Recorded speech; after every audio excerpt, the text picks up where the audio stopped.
नमस्कार. मूर्तिजापूर शहरात हिंदू एकतेचा भव्य जयघोष पाहायला मिळाला आहे. जयस्तंभ चौक स्टेशन विभाग परिसरात सकल हिंदू समाजाच्या वतीने आयोजित करण्यात आलेले विशाल हिंदू संमेलन 2024 हजारो हिंदू बांधवांच्या उत्स्फूर्त उपस्थितीत अत्यंत उत्साहात संपन्न झाले. शहराच्या इतिहासात पहिल्यांदाच सर्व जातीपंथ आणि भेदभाव बाजूला ठेवता हिंदू समाज एवढ्या मोठ्या संख्येने एकत्र आल्याचे चित्र पाहायला मिळाले. संपूर्ण परिसर भगव्या वातावरणाने दुमदुमून गेला होता. कार्यक्रमाची सुरुवात मान्यवरांच्या हस्ते दीप प्रज्वलनाने करण्यात आली. यावेळी शेगाव येथील हरिभक्त पारायण पंढरीनाथ महाराज दिघोडे यांच्या पावन आशीर्वचनाने कार्यक्रमाच्या आध्यात्मिक उंची प्राप्ती झाली. त्यांनी हिंदू संस्कृतीचे जतन आणि धर्मनिष्ठेचे महत्त्व आपल्या ओघवत्या भाषेतून उपस्थितांना पटवून दिले. यावेळी विश्व हिंदू परिषदेचे विदर्भ प्रांत सहमंत्री श्री गणेशजी काळकर यांनी हिंदू समाजाच्या सक्षमीकरणावर जोर देत संघटन आणि जागृतीची गरज व्यक्त केली.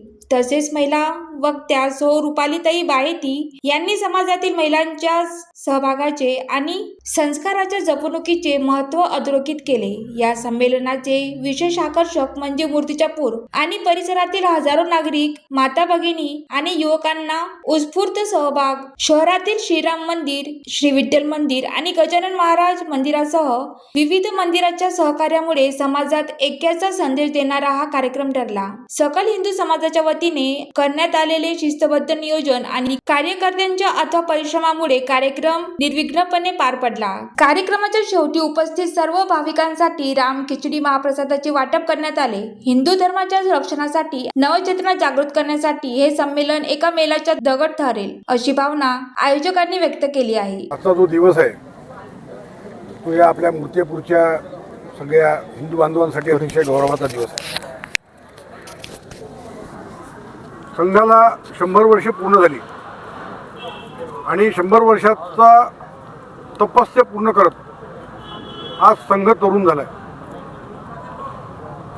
राष्ट्रीय स्वयंसेवक संघाने त्याला अपेक्षित असलेलं जे या देशाचं जे चित्र आहे ते बऱ्यापैकी आपल्याला पाहायला मिळतं की बदललेलं आहे. म्हणजे अशा प्रकारचे हिंदू होते की एक प्रकार होता हिंदूंचा की आम्हाला ते म्हणायचे गर्व से कहो आम्ही हिंदू आहे. एक प्रकार असा होता की ते म्हणायचे की आम्ही हिंदू आहोत पण त्याला गर्व काय करायचा. आणि एक प्रकार असा होता की जे स्वतःला काय आपण आहोत हेच त्यांना माहिती नाही. आणि एक प्रकार असा होता की असे लोक म्हणायचे की आम्हाला गाढव म्हणा परंतु हिंदू म्हणू नका. अशी स्थिती या देशाची निर्माण झाली होती आजच्या मागच्या 60-70 वर्षामध्ये. परंतु राष्ट्रीय स्वयंसेवक संघाच्या डॉक्टर हेडगेवारांनी ज्या संघाची स्थापना केली त्यांनी एक जे स्वप्न पाहिलं होतं, जे द्रष्टा, आम्ही त्यांना द्रष्टा म्हणतो, अतिशय लहान मुलांना एका खेळाच्या मैदानावर एकत्र करायचं आणि दृष्टी पुढे ठेवायची तर हिंदू राष्ट्रावरती, असा हा द्रष्टा पुरुष, या पुरुषांनी संघाची स्थापना केली आणि त्याचं जे स्वप्न पाहिलं होतं या हिंदू राष्ट्राचं त्याकडे आम्ही आता वाटचाल करतो. पुन्हा आमची जी भारत माता आहे विश्वगुरूच्या याच्यावरती स्थानापन्न होताना आम्ही पाहून राहिलेलो आहोत. आज आमच्या देशाचे पंतप्रधान जेव्हा विदेशात जातात तेव्हा त्यांचा काय सन्मान होतो ते आज आम्ही पाहून राहिलो आहोत. ते सुद्धा राष्ट्रीय स्वयंसेवक संघाचे स्वयंसेवकच आहेत आणि हे सगळे स्वयंसेवक मिळून आज आम्ही सगळेजण हिंदू राष्ट्राच्या दिशेने वाटचाल करतो आहोत. त्याचं एक छोटंसं चित्र आज आम्ही इथे बघितलेलं आहे. समस्त देशामध्ये 87,000 शाखा संघाच्या चालतात आहेत आणि 1,30,000च्या वरती सेवा कार्य संघाच्या माध्यमातून चालतात. सामाजिक समरसता जपण्याचं काम राष्ट्रीय संघ करून राहिलेला आहे. समरसता निर्माण करणे, कुटुंब प्रबोधन करणे, पर्यावरणाचं संरक्षण सुद्धा करण्याचं काम जबाबदारी संघाने स्वीकारलेली आहे आणि सोबतच संविधानाचं रक्षण करायचं आहे, हे आमचं कर्तव्य आहे. याची सुद्धा जाणीव राष्ट्रीय स्वयंसेवक संघाच्या स्वयंसेवकांना आहे.